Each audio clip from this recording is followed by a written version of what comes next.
Porque se alguém não quer nos perdoar, eu não sei se eu já contei aqui para vocês, tem uma pessoa que num determinado momento do meu ministério, eu fui confrontar essa pessoa por causa de uma atitude dela, ela não gostou do confronto, não aceitou, e compartilhou com todo mundo que eu tinha sido grosso, que eu fui estúpido, que na verdade eu cometi um erro, que eu fiz um confronto por telefone, e eu acredito que confrontar por telefone não é a melhor opção. A melhor opção é olho no olho, pessoalmente, né? Mas eu fiz um confronto por telefone, era uma situação que eu queria resolver meio rápido, e isso, aquela coisa, né? A pessoa acabou interpretando errado, achou que eu fui grosso, que eu fui estúpido com ela por telefone, e essa pessoa simplesmente não me perdoou, tomou a decisão de se desligar do ministério, e trazendo assim uma tristeza muito grande, porque era uma pessoa que fazia unida a uma outra pessoa, no caso era um casal que a gente amava muito, que todos amavam muito. Isso feriu bastante a gente naquela época. Mas eu, minha esposa e alguns outros líderes da igreja, a gente foi visitar essa pessoa, fizemos questão de visitar ela, e nós fomos lá, eu pedi perdão, olho no olho, não pedi perdão pelo fato de eu confrontá-la, porque isso eu tenho certeza que eu estava correto no que eu estava fazendo. Estava ensinando ela como proceder diante de uma determinada situação. Então disso eu não me arrependo.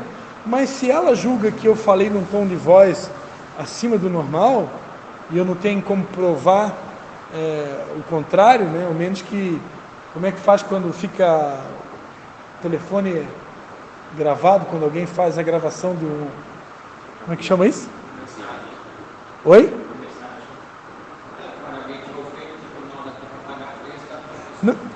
Não, que eu digo quando esse pessoal do mundo da telefonia, eles conseguem resgatar lá aquilo que tu falou, eles têm acesso, né? Não, eles não têm acesso, o número assim, celular. Sim. Tipo, se eu der alguma coisa, se eu fizer alguma coisa, o meu celular vai ser atendido pela polícia, vai passar por perícia, e vou pedir autorização da justiça para ver o que eu falei. Mas quem que tem acesso a isso? Só a justiça. A Justiça, a Polícia Federal, no caso, e a empresa de telefonia. Porque quando eles grampeiam um telefone, por exemplo, grampearam lá uma fala do Lula, por exemplo, ex-presidente, a polícia vai lá, determina, eu quero que libere, e ela tem acesso, né? Então, no caso, para mim provar a minha inocência, só se... quebra de sigilo, né, telefônico, né? Então, só se eu fosse solicitar naquela época lá, a empresa de telefonia, para captar lá a conversa que eu tive com a pessoa para tentar provar a minha inocência. Mas eu não fiz isso, é claro, nem sei se era possível fazer, né? Enfim, eu fui lá, me humilhei, pedi perdão para a pessoa, se é que ela julga que eu fui grosso e tal, que eu usei um tom de voz muito ríspido, mas a pessoa simplesmente não me perdoou. E até os dias de hoje, essa pessoa, me encontro com ela, eu tento cumprimentar, eu converso, a pessoa simplesmente me ignora, como se eu não existisse. Isso prova que a pessoa ainda não me perdoou, né? E a palavra de Deus diz lá em 1 João, olha só o que a palavra de Deus diz em 1 João. Primeira carta de João, capítulo 4, a partir do versículo 7. Ele vai dizer assim, amados, amemo-nos uns aos outros, pois o amor é de Deus. Quem ama é nascido de Deus e conhece a Deus. Aquele que não ama não conhece a Deus, porque Deus é amor. Nisto se manifestou o amor de Deus para conosco, em que Deus enviou o seu Filho unigênito ao mundo, para que por meio dele vivamos. Nisto está o amor, não em que nós tenhamos amado a Deus, mas em que ele nos amou e enviou o seu Filho, como propiciação pelos nossos pecados. Amados, se Deus assim nos amou, nós também devemos amar uns aos outros. Ninguém jamais viu a Deus, mas se amarmos uns aos outros, Deus está em nós e em nós é aperfeiçoado o seu amor. Nisto conhecemos que estamos nele e ele em nós, pois por ele nos ter dado do seu Espírito. E vimos e testificamos que o Pai enviou o seu Filho como Salvador do mundo. Todo aquele que confessar que Jesus é o Filho de Deus, Deus está nele e ele em Deus. E nós conhecemos e cremos no amor que Deus tem por nós. Deus é amor. Quem está em amor está em Deus e Deus nele. Nisto é aperfeiçoado em nós o amor, para que no dia do juízo tenhamos confiança, porque qual ele é, somos nós também neste mundo. No amor não há medo, antes o perfeito amor lança fora o medo, porque o medo produz tormento. Aquele que teme não é aperfeiçoado em amor. Nós o amamos porque ele nos amou primeiro. Se alguém disser, eu amo a Deus, e odiar a seu irmão, é mentiroso, porque aquele que não ama a seu irmão, a quem viu, como pode amar a Deus a quem não viu? E dele temos este mandamento: quem ama a Deus, ame também a seu irmão. Amém, queridos? Tem um outro versículo que também fala, que aquele que não perdoa o seu irmão, até agora, permanece nas trevas, porque as trevas me cegaram os olhos. Então essa questão do perdão é algo muito sério. A palavra de Deus diz que aquele que não ama o seu irmão, não conhece a Deus. Se que não consegue perdoar, que não consegue amar, ela não conhece a Deus. Ela simplesmente ela é considerada por Deus um ignorante na fé. Porque ele ainda não entendeu nada de Deus, ele não aprendeu nada. Se ele não é capaz de perdoar, ele ainda não aprendeu o principal, os principais ensinamentos do Evangelho. Perdão, amor, isso aí é o básico do Evangelho. E aqui ele vai dizer que se alguém disser, eu amo a Deus, e odiar seu irmão, essa pessoa é mentirosa. Porque aquele que não ama o seu irmão a quem viu, como que pode dizer que ama a Deus que não viu? Se eu não consigo amar uma pessoa que eu vejo, como é que eu vou dizer que eu posso amar a Deus que eu não vejo? Não existe isso, Então eu preciso amar e perdoar. Infelizmente aquela pessoa até os dias de hoje não me perdoou. Eu acredito que essa pessoa esteja, é uma palavra forte de dizer, mas a pessoa está cega. Ela está cega, espiritualmente falando, está cega. Se eu não consigo perdoar, eu estou cego espiritualmente. Então a gente precisa orar, orar por pessoas assim, para que Deus abra os olhos, tire as escamas dos olhos, faça cair as escamas dos olhos. Porque quando eu estou com mágoa no coração, eu fico cego, surdo e mudo espiritualmente. Eu impeço, eu crio um bloqueio até mesmo na minha comunhão com o Espírito Santo, na minha comunhão com Deus, porque Deus é amor, o Espírito Santo não pode interagir com alguém magoado, com alguém ferido, Então, Jesus ensina tudo isso. Depois de ensinar tudo isso, Pedro pergunta então se deveria perdoar até 7 vezes ao dia. Aí Jesus surpreende respondendo que não, mas até 70 vezes 7. Ou seja, Jesus estava ensinando Pedro que a prática do perdão deveria ser uma constante na vida do cristão. É infinito. 70 vezes 7 não é 490. 70 vezes 7 representa infinitamente. É para sempre. Eu vou ter que perdoar até meu último dia de vida aqui na terra, eu vou ter que exercitar o perdão. E aí Jesus, para poder ilustrar melhor esse ensino do perdão, ele conta uma parábola, que é chamada a parábola do credor incompassivo. Que ele fala que o reino dos céus é comparado a um certo rei que quis ajustar contas com os seus servos. E começando a fazê-lo, trouxeram-lhe um que lhe devia 10.000 talentos. Talento era uma moeda. Então, ele está comparando o reino dos céus com um reino onde tem um rei que ele decidiu ajustar conta com seus empregados, com seus servos. Aí ele chama o primeiro empregado, o primeiro servo, que estava devendo para ele 10.000 talentos. Imagina aí, 10.000 reais, vamos fazer só uma comparação, ou 10.000 dólares. Uhul! E ele chama o camarada. E diz que essa pessoa não tinha como pagar. Não tinha os 10.000 reais. Alguém aqui tem 10.000 reais para me arrumar? Aproveitando a oportunidade. Só uma brincadeirinha. E diz que o cara não tinha. E aí então o seu senhor mandou que ele, sua mulher e seus filhos fossem vendidos com tudo que tinha, para que então a dívida fosse paga. Então, diante dessa atitude do rei, do seu senhor, aquele servo prostrou-se e começou a reverenciar o seu senhor o seu rei, dizendo: Senhor, seja generoso para comigo, eu tudo te pagarei, por favor, tem misericórdia de mim, né? Em outras palavras, né? Diante da atitude dele de humilhação, de humildade, de se prostrar e pedir socorro, pedir ajuda, por favor.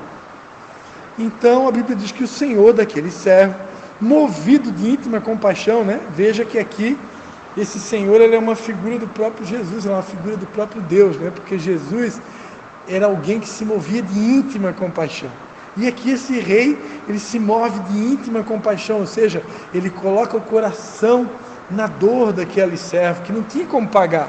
Ele se compadece, ele usa de empatia, ele se coloca no lugar do outro. Poxa, ele não tem como pagar, então, poxa, né? Então ele se move de íntima compaixão e ele decide então mandar aquele servo embora e perdoar toda a dívida. Não, faz o seguinte, já que tu não tem como pagar, esquece o que eu falei, não vou mais vender tua mulher, teus filhos, não vou vender mais ninguém para pagar a dívida. Ó, é o seguinte, vocês estão perdoados, vocês estão liberados, pode ir embora. Ok. Diz a parábola de Jesus que quando aquele servo foi perdoado, 10 mil talentos, calculei 10 mil dólares, 10 mil reais. Diz que quando ele foi perdoado, aquele servo, no meio do caminho, quando ele estava indo embora, ele se encontrou com 2 conservos dele. Ou seja, ele também tinha pessoas que prestavam serviço para ele, que eram os conservos. Era o empregado do empregado. Então imagina que o rei era o gerente principal e tu é o encarregado geral da esteira, né? Tu tinha mais 2 funcionários debaixo de ti. E tu foi perdoado da tua dívida. Aí no meio do caminho tu encontra os teus colegas de trabalho, os teus subordinados, os teus conservos. E ele encontrou 2 no meio do caminho que também estavam devendo para ele. Só que era uma dívida menor. A Bíblia diz que um deles devia 100 denários. A Bíblia diz então que ele, lançando mão desse servo que devia 100 denários, ele começou a sufocar aquele servo, dizendo para ele: paga o que me deves, paga aí, paga o que me deves, seu salafrário, tu me paga, eu quero meu dinheiro de volta, paga aí. E começou a sufocar. Alguém aqui já recebeu telefonema ou visita de um cobrador ou de um oficial de justiça? Alguém aqui já? Eu já recebi muitos telefonemas, né? Pessoal aqui que, vocês que são do Vindas Águas, eu já devo ter contado para vocês que eu fiz uma feira há uns 3 anos atrás, num determinado supermercado, para vender os produtos da empresa que eu trabalho, e eu levei um prejuízo enorme de pessoas que não me pagaram, e por causa disso eu acabei contraindo dívida com o banco, contraindo dívida com empresas de cartão de crédito, e a minha situação financeira ficou muito delicada, né? E eu fiquei até os dias de hoje.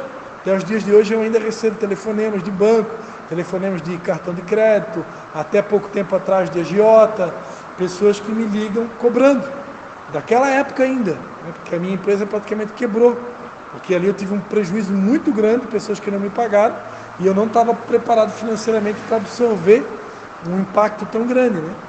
É onde que as pessoas me ligam cobrando. E quem já passou por isso, né?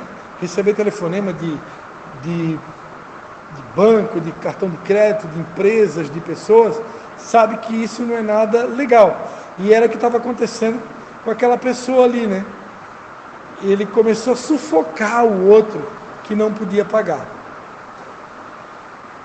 E aí a Bíblia diz que o seu companheiro, essa pessoa que estava sendo sufocada, que não podia pagar os 100 denários, ele também se prostrou aos pés dele, em atitude de humilhação, né, de humildade, e ele começou a rogar: seja generoso para comigo, por favor, me perdoa, né, e tudo te pagarei. Quando eu der a volta por cima, quando eu estiver vivendo um momento melhor financeiramente, eu vou te pagar, né? Me ajuda, quebra o galho para mim agora, que quando eu sair dessa, lá na frente eu te pago. É mais ou menos isso que ele está querendo dizer, né? E a Bíblia diz que a pessoa diz: ele, porém, não quis. Antes, em vez de perdoar, ele foi encerrá-lo na prisão, Ou seja, mandou prender o cara. Ah, tu não quer me pagar? Então vamos chamar a polícia e vou mandar te prender. E mandou encerrar a pessoa na prisão até que ele pagasse toda a dívida dele, né? Pagar a dívida com tempos de cadeia. Uma estratégia de pagar a dívida, né? Diz então a parábola de Jesus que, vendo os seus conservos o que acontecia, entristeceram-se muito e foram relatar ao seu senhor tudo o que sucedera. Então tinha ali uma espécie de espias ali que estava acompanhando toda a situação e foram lá contar para o rei, foram lá contar para o senhor. Lembra aquele teu empregado, aquele teu servo que o senhor perdoou 10 mil talentos? 10 mil dólares, 10 mil real? Lembro, ele não tinha como pagar, eu ia prender a mulher dele, eu ia fazer todo mundo escravo, mulher, filho, mas eu resolvi perdoar todo mundo. Tá, o que tem ele? Ele foi embora, onde é que ele está? Como que ele está? Não, ele no meio do caminho encontrou uma pessoa que devia bem menos para ele, e ele não quis perdoar, e o pior, ele mandou prender a pessoa. Aí foram fazer fofoca, né? Contaram para o Senhor sobre a situação. Então o seu senhor, versículo 32, mandou chamar o cara. E lhe disse: servo malvado, perdoei-te toda aquela dívida, porque tu me suplicou. Eu perdoei tudo, perdoei os 10 mil talentos. Tu não devias igualmente fazer o mesmo? Se compadecer do teu companheiro? Como eu também me compadeci de ti? Está fazendo uma pergunta.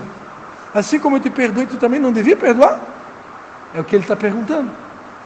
E esse Senhor aqui na parábola nós sabemos muito bem que representa o próprio Deus, né? Que quem que se move de íntima compaixão, né? Como eu falei agora há pouco, né? É Deus, né?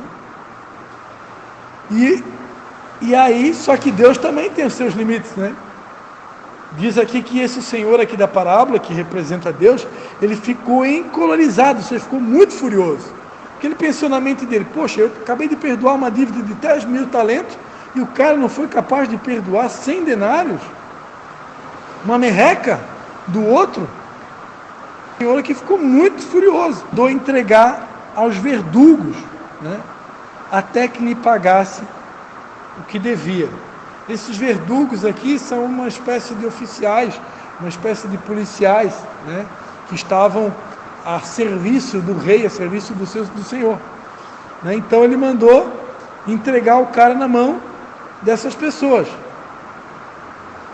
Esses verdugos, no meu entendimento, eles representam os demônios.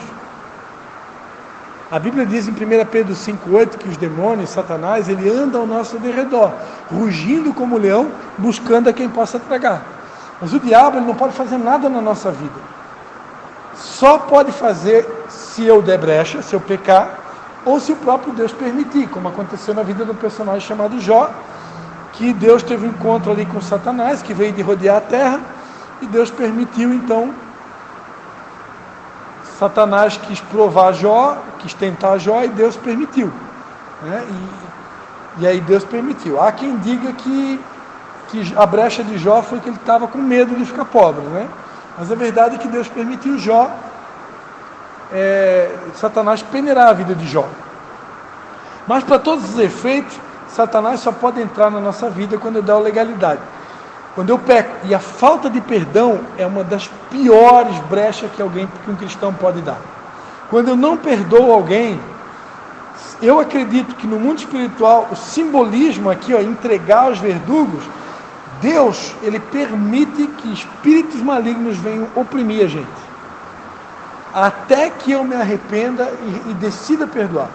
Então essas pessoas que são magoadas, que são amarguradas, que vivem cheias de mágoa no coração, que não perdoam, essas pessoas, elas são escravas do inimigo, porque elas vivem oprimidas.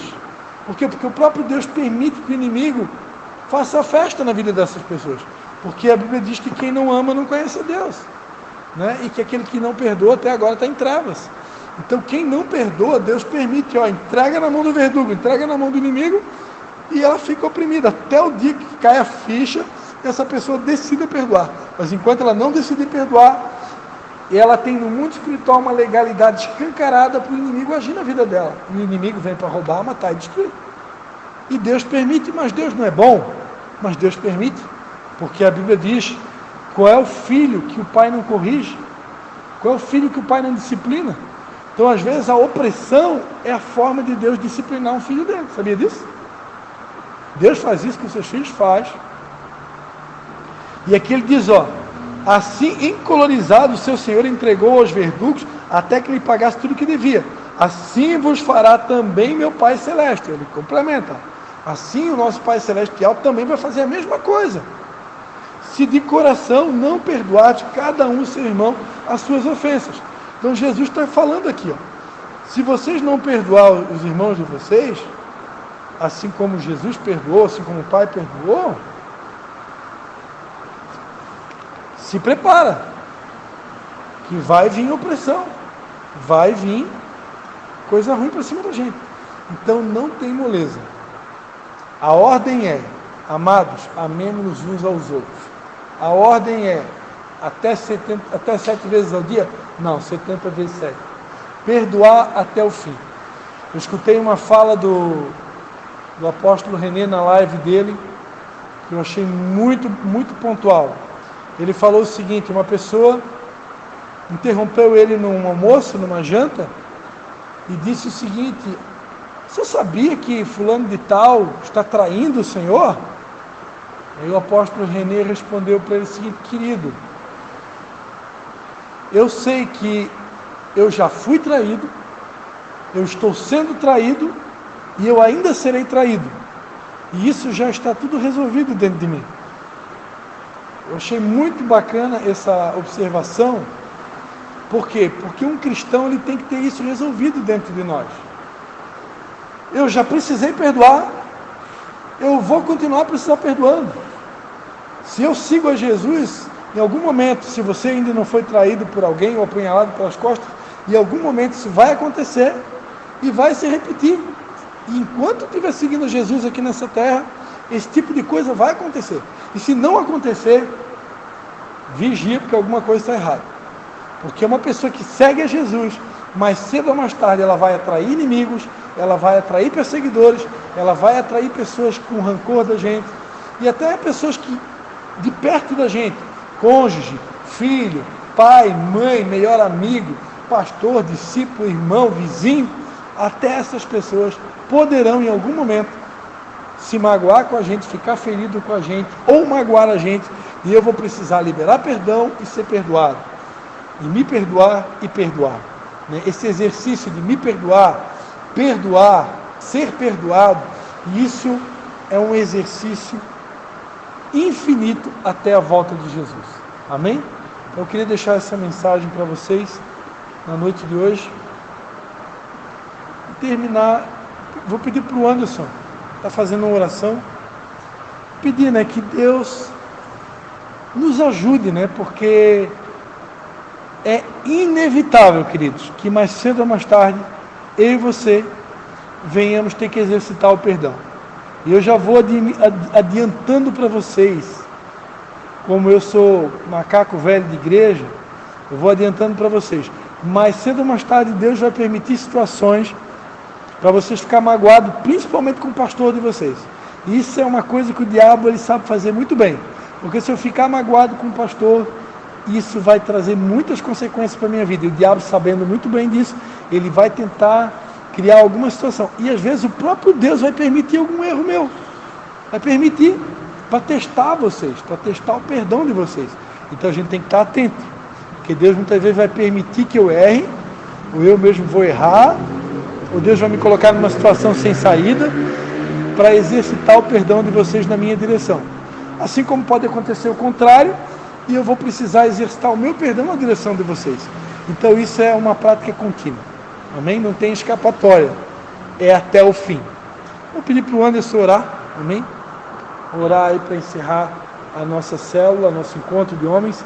Pedir a Deus que nos dê essa graça de perdoar. Amém? Amém. Senhor Deus, ó Pai, eu quero te agradecer, Deus, pela gente estar reunido aqui, ó Deus, ó Pai, aprendendo a Tua Palavra, Deus. Deus, ó Pai, que o amor cresça em nosso coração e que esse amor, Deus, ó Pai, venha nos liberar, ó Deus, ó Pai, a perdoar o nosso próximo, Deus. Porque, ó Deus, ó Pai, o perdão, ele vem quando a gente ama. Porque o Senhor nos amou, Deus, ó Pai. E o Senhor nos perdoou os nossos pecados, Deus. Eu quero te agradecer, ó Deus, ó Pai, pelo amor que o Senhor teve por nós. Sim, Senhor. Pela liberação de perdão que o Senhor teve por nós, ó Deus, Sim, ó Pai. Senhor Jesus. E que isso a gente venha tomar de exemplo em nossas vidas, Deus. E que a nossa caminhada a cada dia, ó Deus, ó Pai, a gente venha praticar isso, Deus. E que a gente venha liberar o perdão para o nosso próximo, venha liberar o perdão para os nossos vizinhos, os nossos familiares, Deus. Porque essa é a conduta, Deus, ó Pai, verdadeira que a gente deve seguir, Deus. E que a gente não venha desviar, Deus, ó Pai, desse caminho que é o Senhor. E que essa palavra sempre venha permanecer em nossos corações, firme, escrita em nosso coração, Deus. Eu quero te agradecer pela vida de cada um aqui. Nos leva para casa em paz e nos livra de todo mal. Amém. Amém, Senhor. Muito obrigado, Senhor Jesus.